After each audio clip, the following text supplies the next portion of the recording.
ou da casa. Posso entrar?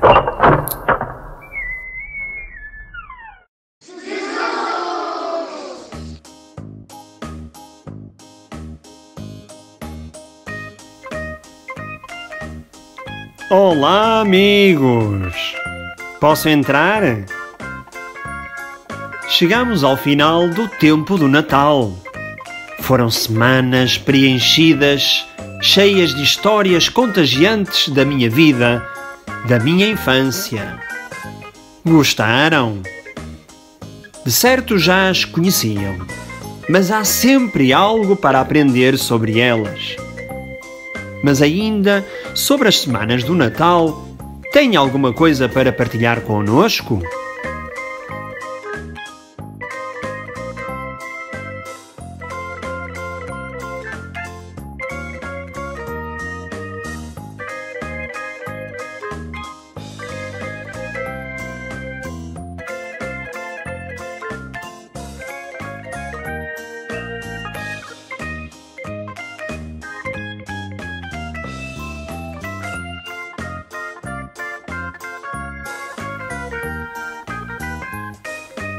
Mas que bem!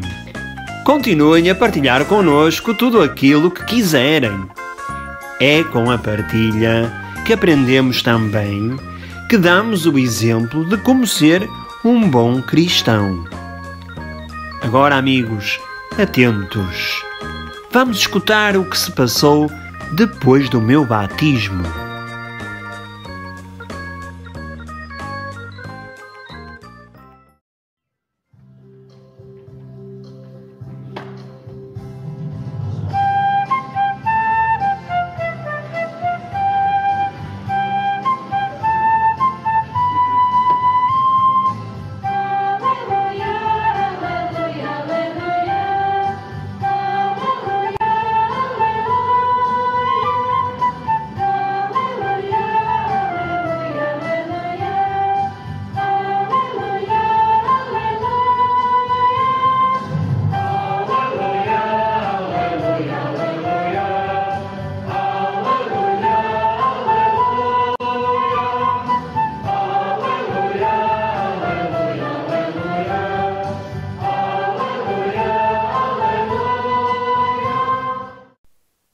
O Senhor esteja convosco. Ele está no meio de nós. Evangelho de Nosso Senhor Jesus Cristo, segundo São João. Glória a vós, Senhor. Naquele tempo, estava João Batista com 2 dos seus discípulos, e vendo Jesus que passava, disse: Eis o Cordeiro de Deus. Os 2 discípulos ouviram dizer aquelas palavras e seguiram Jesus. Entretanto, Jesus voltou-se e, ao ver que o seguiam, disse-lhes: Que procurais? Eles responderam: Rabi, que quer dizer mestre, onde moras? Disse-lhe Jesus: Vinde ver. Eles foram ver onde morava e ficaram com ele nesse dia. Era por volta das 4 da tarde. André, irmão de Simão Pedro, foi um dos que ouviram João e seguiram Jesus. Foi procurar primeiro seu irmão Simão e disse-lhe: Encontramos o Messias, que quer dizer Cristo, e levou-o a Jesus. Fitando os olhos nele, Jesus disse-lhe: Tu és Simão, filho de João. Chamar-te-ás Cefas, que quer dizer Pedro. Palavra da salvação. Glória a vós, Senhor. O que quererá Jesus dizer-nos com esta história? A história desta semana é a continuação da semana passada. Depois de tanto trabalho de João e do grande dia do batismo de Jesus, eis que começam a aparecer os primeiros seguidores, os primeiros discípulos de Jesus. João Batista, ao apresentar Jesus àqueles que o seguiam, diz: Eis o Cordeiro de Deus. O Cordeiro era para os judeus o símbolo da libertação, símbolo da Páscoa judaica. Na Páscoa, os judeus celebravam a passagem da escravidão para a liberdade. Aquela história que vocês já devem ter ouvido falar de Moisés no Egito, lembram-se? E João acreditava que Jesus iria ser o autor da nova Páscoa, da libertação definitiva de todos os homens. André, Simão Pedro e outro discípulo que o evangelista João não nos diz o nome, foram os primeiros discípulos de Jesus. E agora vocês devem estar a perguntar: sim, porque eu estou a ouvir-vos. Não pensem que não. O que é um discípulo? Vocês sabem?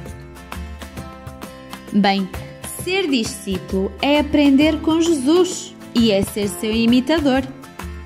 No tempo de Jesus, um discípulo era uma espécie de aluno que andava a aprender a ser como o seu professor. Um discípulo era um aluno dedicado. Ele seguia o seu rabi, ou seja, o seu mestre, por onde quer que ele fosse. Via o que ele fazia e ouvia o que ele ensinava. E no final procurava tornar-se tão bom como ele. E olhem que era e continua a ser um compromisso bem sério, o de ser discípulo. É de muita responsabilidade. E aqueles homens que acreditaram na verdade das palavras de João não hesitaram e seguiram logo Jesus. Mas Jesus, ao ver que o seguiam, faz-lhes uma pergunta. Ainda se lembram qual é? Se calhar alguns podiam achar que ele era um bocadinho antipático. Jesus perguntou então: que procurais? Sim, porque Jesus queria discípulos, claro, mas discípulos que soubessem o porquê de seguirem este Messias, este Mestre. Porque nós, para seguirmos alguém, temos de saber, com confiança, o porquê de caminharmos e de defendermos essa pessoa. Não é à toa. É como nós. Não devemos vir para a catequese sem saber o porquê.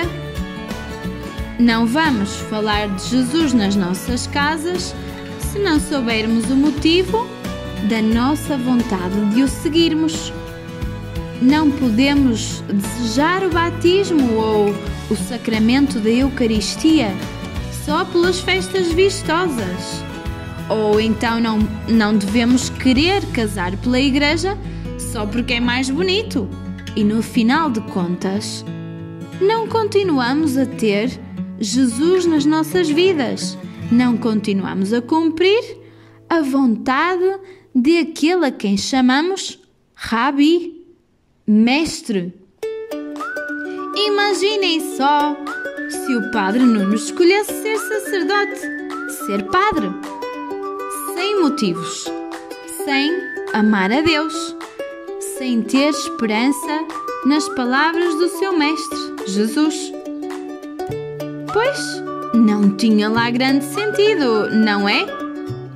Não iria passar um testemunho fiel, não iria cumprir a sua promessa de cristão, de discípulo. E é tão importante aprendermos a cumprir um compromisso.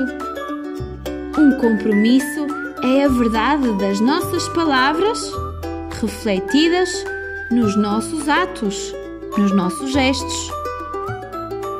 E depois de Jesus entender a verdade daqueles homens, ao sentir que as suas vontades caminhavam no mesmo sentido, Jesus nem hesitou. Ficou logo simpático e disse-lhes logo: bora lá para a minha casa, quero ter-vos bem perto de mim. É que a missão que tinham acabado de assumir era a missão mais bonita das suas vidas, muito importante. Aliás, iria ficar para a história de toda a humanidade.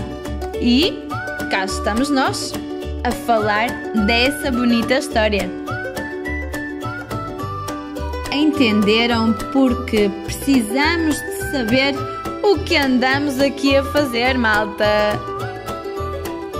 Então, vou querer que respondam em família a estas questões. O que é ser discípulo?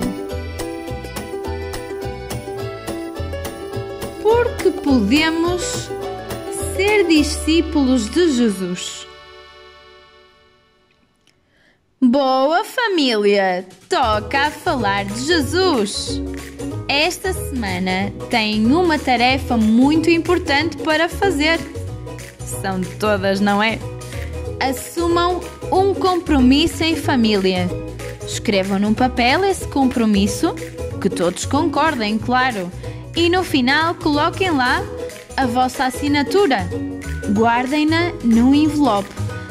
E depois, no final do ano, poderão ver, em família, se o compromisso foi realizado com sucesso. Difícil? Esta tarefa é bem difícil, mas não tenho dúvidas que vocês conseguem. Basta quererem.